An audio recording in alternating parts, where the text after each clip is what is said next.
Hello and welcome to the Classic Gamers Guild podcast.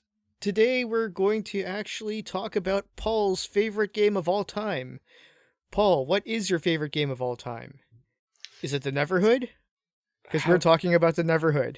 Uh,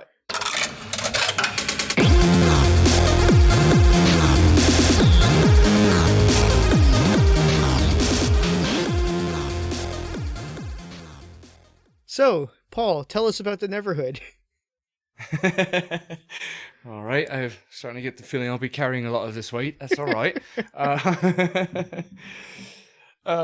so the Neverhood is the most magical game ever because I studied the said so. It's just a really cool, refreshing, awesome, different take on a game. It's a game made from 3.5 tons of clay, done in claymation or more appropriate stop motion animation. Um, it was DreamWorks' first game. So the game itself was backed by Bill Gates and Steven Spielberg and kind of like the Illuminati of entertainment.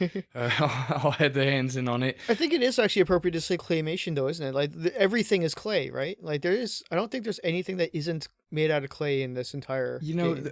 The puppets, or at least Clayman is made, ironically, despite his name, is made from foam rubber latex. Oh, okay, I didn't know that.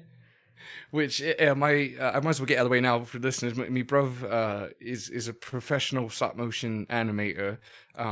Worked on lots of different things. Probably most notably was Christ, why can't I mean a shit brother, Robot Chicken. He won an Emmy for the Star Wars episode, and he's real successful. And anyway, Neverhood was very influential to him, and growing up, and therefore me, because he's my older brother, and wanted to be cool like him or whatever. So I know maybe a little too much about stop motion, or if it seems like I just have an odd amount of knowledge behind it, that's why going forward.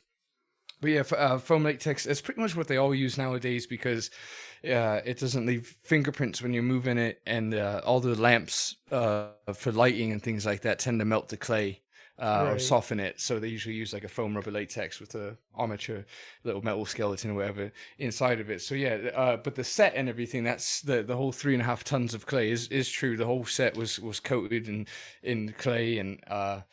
Yeah, it's just a really ambitious project to say the least, and I think they nailed it. I think the only thing they did wrong was out of their hands in releasing it in 1996, or having the idea too late, maybe because adventure games were pretty much on their last breath at that point. So I don't think the game was the commercial success that it could have been just a few years prior. Right. Well, from what I understand, he actually had the idea for quite a while. I think he first had the idea of it back in the 80s, but obviously I'm sure they didn't really have the tech for it. So, I don't know. Maybe it could foreseeably have been a couple years earlier if given the opportunity, but I think there were just some creative differences with the company he was with at the time, and therefore he left to start his own. That probably slowed things down a little bit, so maybe it is a little bit unfortunate that it didn't get a year or two sooner, but at the same time, I mean, he did get Steven Spielberg and Bill Gates behind it, so yeah, he. Yeah.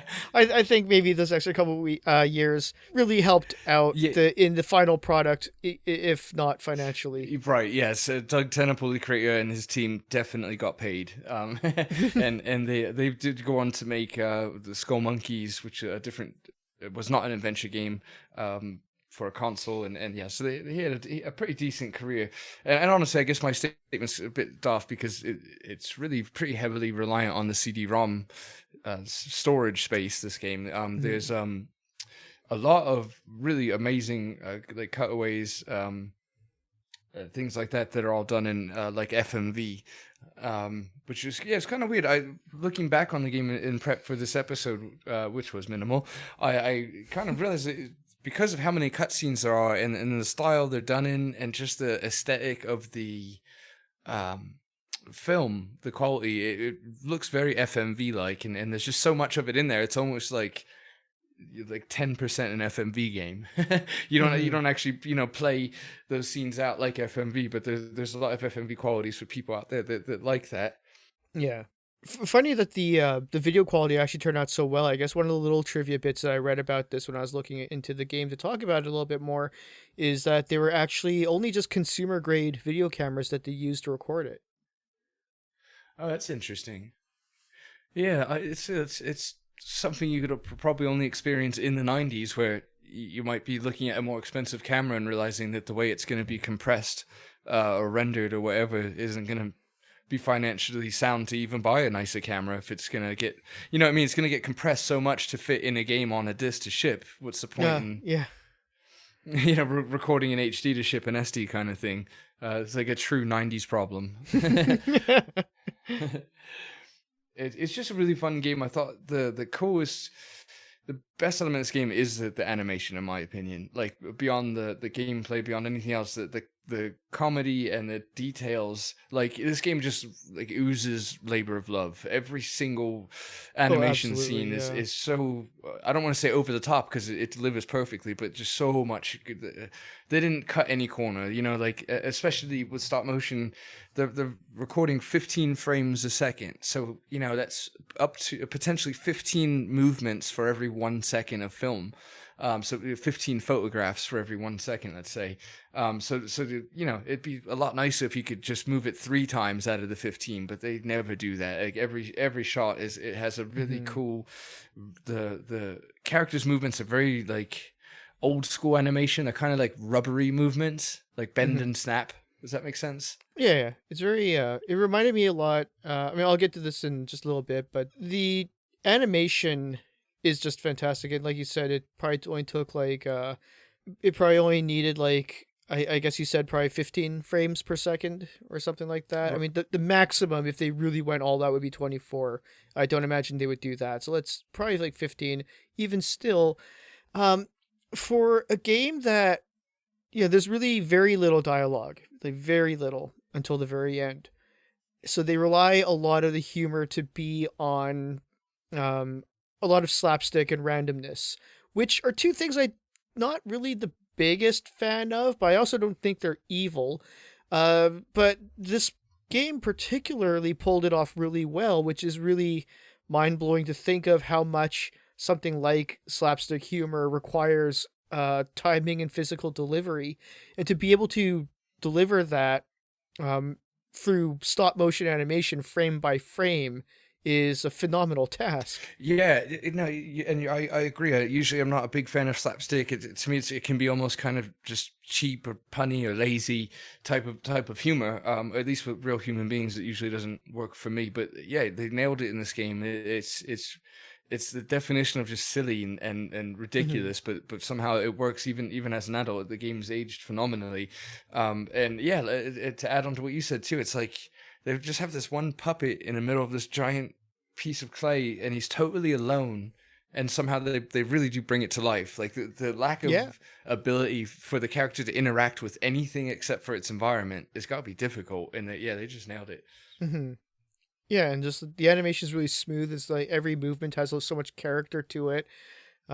Just and like I said about the slapstick humor, a lot of it is kind of a fairly um slightly more slapstick than Looney Tunes humor, but I would probably put that as sort of my closest comparison. There's one moment that cracks me up a lot more than I ever really should, and it feels wrong to have to explain it in words because this is going to really not sound all that funny compared to just watching it. But there's a part where there is a little bit of life on this planet or this rock, or I think it's probably even just literally a mound of clay floating in space, even in their world. And and there's this one monster you encounter early on in the game, and Yes. Clayman's running away from him, and he tries to hide in a building to get away from it, and he flings the door open, like does that whole like Looney Tunes style like um run through the door, but he misses and slams into the wall next to the door, and then he dazes himself. The monster's gaining on him, so he grabs the door, slams it shut, then runs into the door. And I, like I said, I can't really describe why it's funny because it shouldn't really be funny because it doesn't really make like a lot of sense. But just like the comedic delivery and the timing just nails it. And I watch that and I laugh. It's just it's a really funny moment. I'm so glad you said that. That's my absolute favorite moment in that game, and for the last 20 plus years, I've never once seen that scene and successfully not laughed. Like I laugh every single time. That kind of schoolgirl scream he gives in between. Yeah. He runs into the wall and he gets up and he kind of he does this real like kind of feminine thing with his legs, like a real damsel in distress, and just screams really high pitch. And yes, then reshuts the door and slams into it. Like you said, when you break it down and analyze it, it shouldn't be anything to talk. It's just ridiculous, but somehow it works. The facial expressions, everything.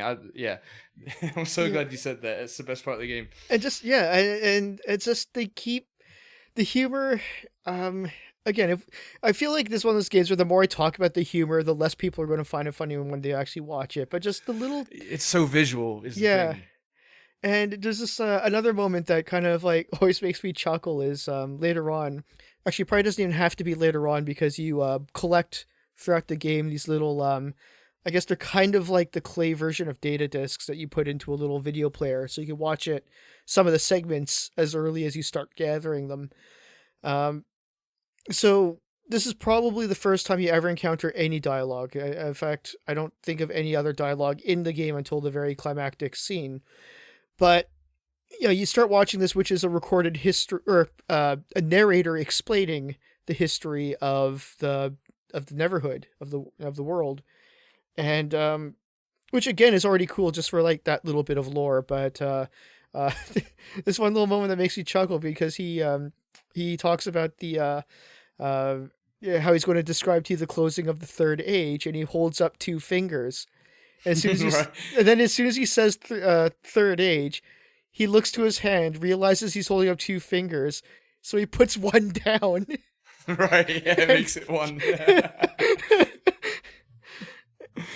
And just the expressions on that the character's name I think is Willie Trombone, That's and right. his voice acting is hilarious. Just Hmm. a perfect fit for the character. But the expressions on his face during that scene where he tells you the story of the Neverhood, it's just really professional. Like, it's really top quality.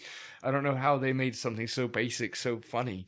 And that's the other, to your point about the true dialogue coming pretty kind of late in the game.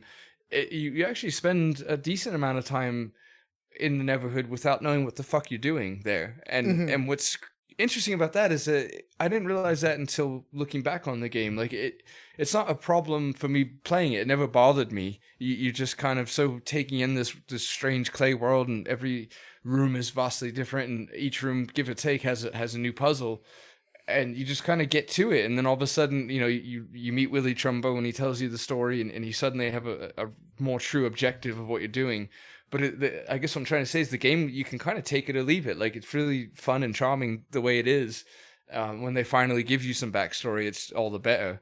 But I thought that was kind of unique, that there's not a real heavy push into a plot for quite some time in that game. I was thinking about that earlier too when I was sort of refreshing my memory, just watching a little playthrough of it, and that's bang on. It's just sort of like it's just a series of puzzles, and you just kind of progress. That's all you really do in the game is progress. Except for like a few parts where backtracking is necessary, but otherwise you're just trying to like you're just exploring, and you're just kind of like seeing what's going on and what does what. And I never thought about this the first time I was playing the game, and it's not something that I ever really would have figured out. Except I just read on Wikipedia that there was it was originally shown at E3 just as it was coming out, and it was presented as the title "The Neverhood: A Curious Wad of Clay Finds His Soul." And as much as much as it's, I have to admit that I had to have this all spelled out for me rather than figuring it out myself. It kind of made sense to go back and watch it all again and just kind of realize that it is kind of about this guy who just sort of spoilers, little twist is that as the game begins is literally the moment that you were created, and you just kind of like you're doing is exploring your surroundings and exploring like how the world works and just kind of figuring things out.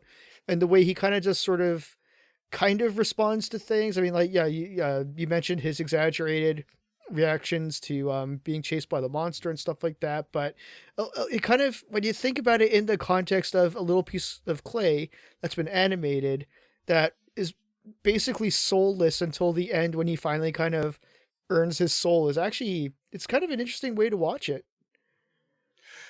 No, I'm really glad you brought that up because I had heard that lore many years ago and kind of forgot it until you said it. And it's what's cool about it is it takes a game that gets its humor in an unlikely place, considering the humor works in slapstick, and it makes it oddly profound. Mhm. Like take that with a spoon of sugar or whatever, but it does make it kind of profound because you, as you said, you come to in the first scene of the game, you're just lying spread out on the floor, and then you have consciousness, and as the player, you kind of do what you do in life, is wander around and press buttons and fall and get back up, and you don't really ask many questions until you've got the hang of it, and then by the time you're ready to ask questions, the game finally tells you, it's basically just a search for meaning. Mhm. Like they say that the great human question is like, what's the meaning of life? And that's basically the Neverhood story, is Clayman coming into consciousness and trying to find the meaning of life. And Yeah. if you see the game through, then you will. Good. Yeah, So good way to it's put just it. like fucking Homer's Odyssey is. It's like a strangely profound undertone. You're right. Now, that being said, about the whole slapstick comedy, there is also a more subtle comedy to the game too, which I find just absolutely hilarious, in which the game, without ever really addressing itself as a game, is self-aware of itself, is self-aware enough to know how to troll the players and make you really aware of the game mechanics. So there's things like um to get one item that I can't remember if the video discs are entirely crucial or not. I kind of forget. I know there is one segment of it at least where he does kind of give you an object through the screen. I don't know if that only works if you have all of them or not. But in order to get one of the video discs, anyways, you have to walk down this corridor that's like seriously 40 screens long. When I watched that bit again on YouTube just because I wanted to refresh my memory on that, I thought, okay, well, I'm going to count how many screens it takes to get to the other side, and I lost count, and I kind of estimate it must have been somewhere around 40, because I just sort of like, okay, well, I lost count, but I'm Right. in the 30s. Okay, I lost count again. It's probably about 35 now, and I just kept losing count because it took so long to get to the end of this long corridor. And but it would have been about 40, and the entire time you're walking down, you see this sort of like a this groove in the wall. It looks like a track, as if there's something that you could ride back to the beginning. And when you reach the end of the corridor, you see that it's just an arrow pointing to the object on the ground, and there is nothing that's going to take you back to the beginning. You have to actually walk all the way back across Double 40 back. screens. Yeah, that was so well played. Like, I didn't even think about the track, the bait of the track. I was just like, of course you got to walk back 40 more screens because the creator is a dick. Um, but that that whole hall of records, I can't speak to it with a slightly more matured brain in being older. But when I was a kid, I fucking loved the whole records bit. The writing on the walls throughout these screens was so. I remember being ridiculously funny. I just don't have the patience to go. It's like the Old Testament. It's a fucking lot of text to take in again. But yeah, that was one of the better parts of the game, and yeah, I think when we were reminiscing, you had brought up the the death scene, or the fact that you really can't die except for this one part. That's right, yeah. And And what was that, like a well? there's a giant hole in the ground, and I think it's called a drain. I think it's referred to as a drain. And Okay. yeah, it's off to the side, so I don't think there's even any reason to ever have to go into the room if you don't need to. So it's just a room entirely, just so you see this giant hole in the ground. And there's three signs that says danger, do not jump in the drain, you will die. And so If you click on it, that is the only way you can die after you've been thoroughly warned that you're going to die. And if you click on it, you see Clayman do a little what do you call it? Like a diving board jump into this hole, and then it cuts to the bottom of the world from which you fall out into space. Right. And Clayman gives one of the most grandiose cartoon screams you'll ever hear when he's falling. So, like, hats off to the vocal guy on that. He was committed. Yeah, the creators of that game definitely had a lot of fun with the gamer mentality, I guess would be the better way to say it. Like, knowing how easy it is to bait us into things and have a laugh at yourself, like the burp Oh when you eat the yes. fruit. And that's, you counted the screens. So all right, I'll back up real quickly. So yeah, if you could take a piece of fruit off of this bush tree shrubbery thing, and you eat it, and he lets off just a tiny little burp. And then if you decide to click on it again, because there was an interaction but nothing really happened, then he just burps for a little bit longer. And then is it the third time? Yeah, it's the third time. Yeah, and the third time he burps for at least an actual minute. Probably something like that, like an extended period of time. Yeah, an uncomfortable amount of time. That's I don't want to say definitely a it's weird. better way to Like, say it. Yes, it's like so long that like it goes through stages where like it's funny and then it's not, and then it kind of is, and then it's really not, and then it's kind of funny and it stops. I thought my computer jammed at that moment, actually, when I first did that, because it kind of understood the psychology of that particular joke. You eat it, you burp, and it's like, haha.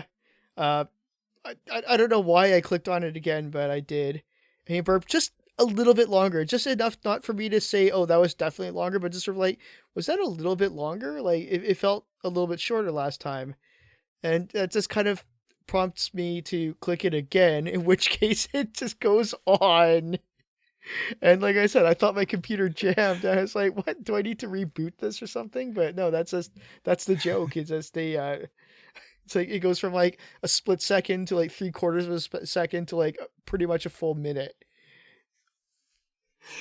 Yeah, it's amazing, and of course he's got that kind of Barney Rubble Simpsons that like his mouth is doing that Barney Rubble wavy circle sort of thing. Just again, just nailed the animation. But yeah, I guess two other things I have to mention before we get too close to the end is well, I guess backing up one quick step, I like claymation stop motion because there's something kind of eerie about it.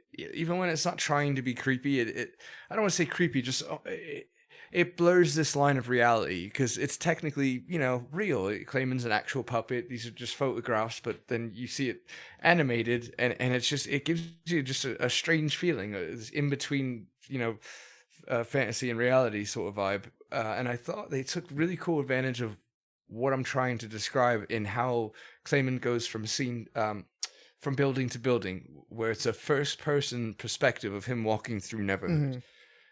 And I just thought that was so cool. I mean, it's not like I mean, it is I guess more of a foundation in the game because so it's how you get places, but like it's just really cool. You feel like you're in this little clay set. You feel like you're in Neverhood when you're walking first person because of that photograph quality to it. But anyway, I just thought that was really cool how they tracked the camera through the town that they made, doing their little photographs per second, to give you perspective of like what Clayman sees as he's walking through the town. To me, it seems silly, like a small detail, but it really brings the whole Neverhood place to life that much more because it's like, oh, cool, I'm in the Neverhood now. So I thought that was cool. But it's cool. I like how much, like, from the very first puzzle, the game starts out where again you're laid out on your back. You come into consciousness. You get up, and the first thing you have to do is find a way out of the room you're in, and to do so, it's basically the visuals is just a empty room with a door and a giant kind of cartoonishly shaped mallet or hammer above the door, and then there's one big button. So obviously everybody loves big red buttons. You go and press the button, and the hammer slams the door and kind of dents it, and long story short, you press it 2 or 3 times, the hammer finally breaks the door. And that's it. The story isn't going anywhere. But my point was, the game. You thought there was a moral. The game, there kind of is. The game is. I think it's kind of teaching you right off the bat that you have to interact with the environment. You know, like that. When we talked about enclosure, we mentioned that having to talk to a character 5 times is way over the line. Like way too Yeah. much to get somewhere. And I think the Neverhood's like, hey, you might have to do things more than once, but we're reasonable. And you know, it's a long story short. It kind of just teaches you to just fuck around with the environment until it works. And if you get stuck, go back and play with the environment some more. So the soundtrack, we got to cover that because I think it is possibly, well, it's definitely my personal favorite gaming soundtrack or score ever by far.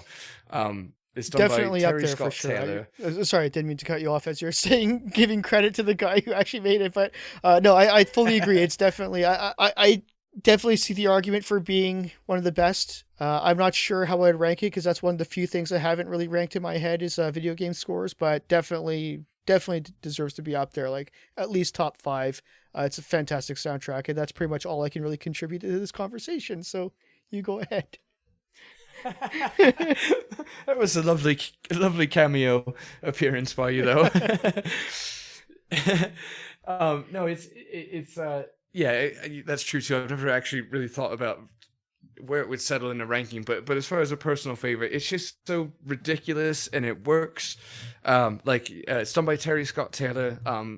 The original name of the soundtrack was called Imaginarium, and I know you can get it on Amazon for a downloadable MP3. If you have Amazon Music, it's free to stream. I just checked it out before recording, so I wanted to download it again.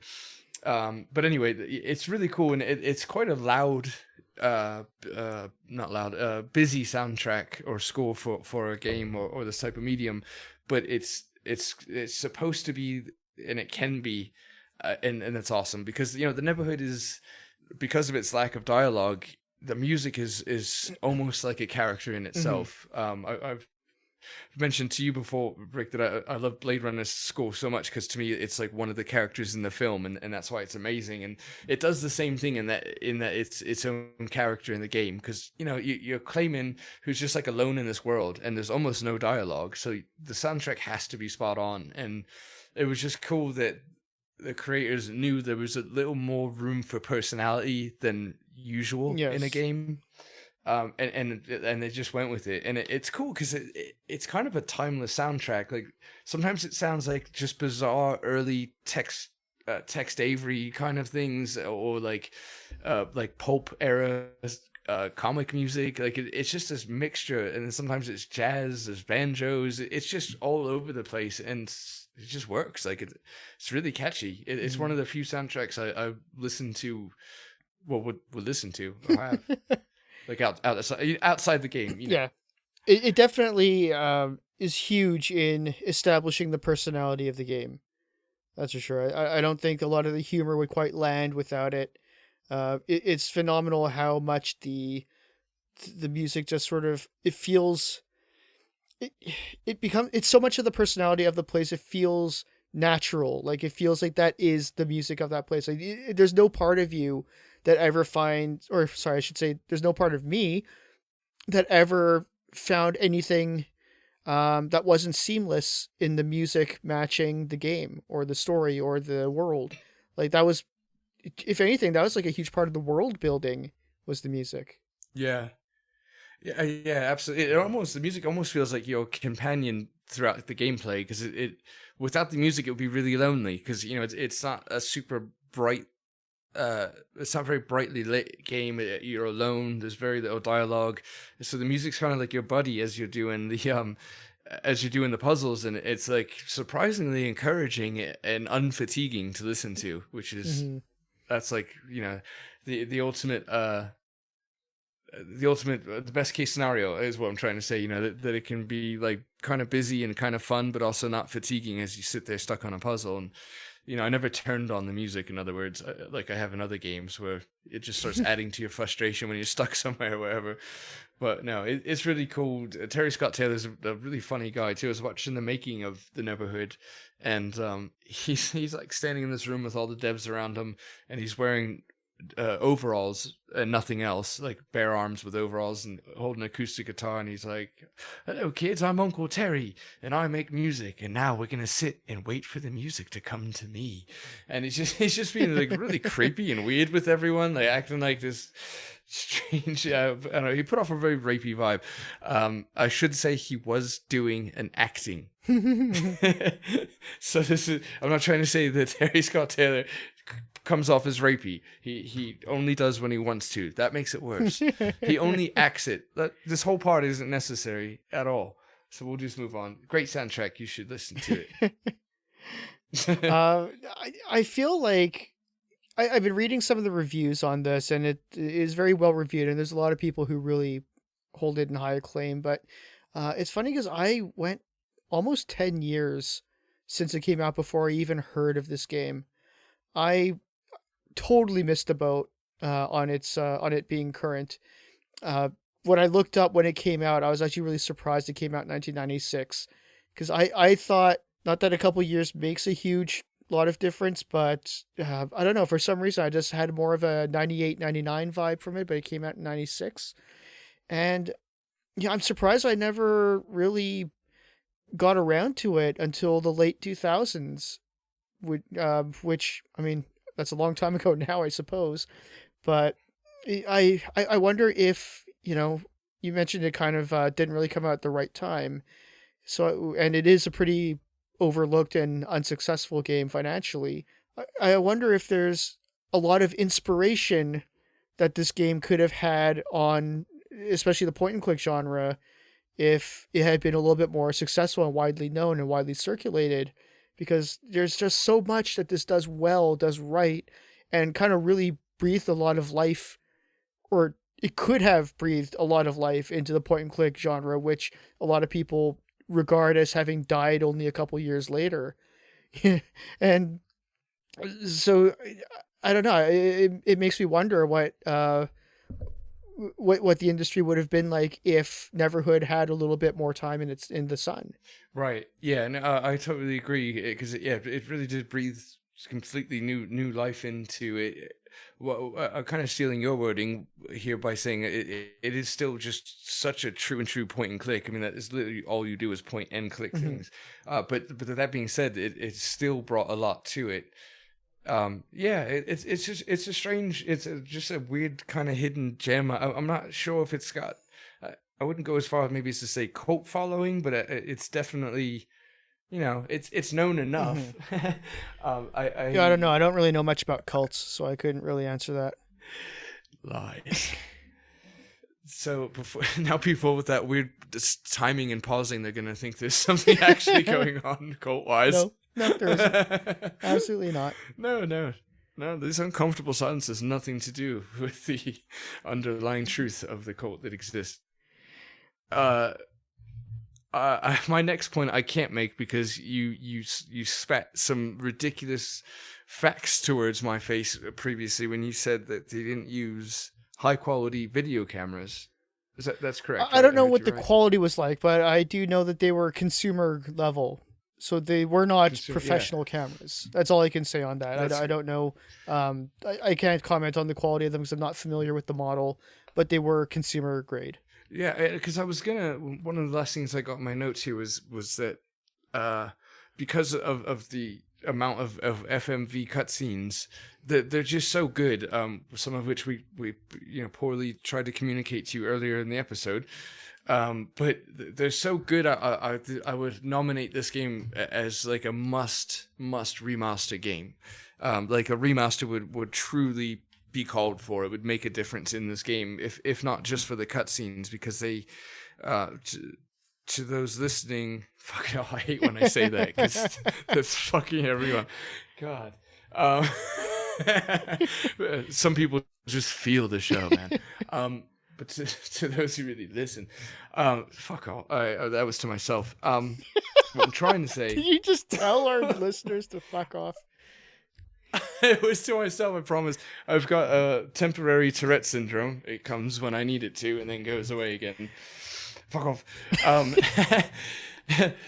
I don't know what I'm trying to say. Oh, right. They should do a remaster. I want to see them scenes clear. Oh, to those listening. So to picture the game or the cutscenes, if you haven't seen them before, they look just like FMV. They look just like a same video quality. What I'm trying to say as you know, Phantaz or Gabriel Knight 2, whatever. So there's like this weird kind of glassy look over it. I would love to see it cleaned up. Mm-hmm.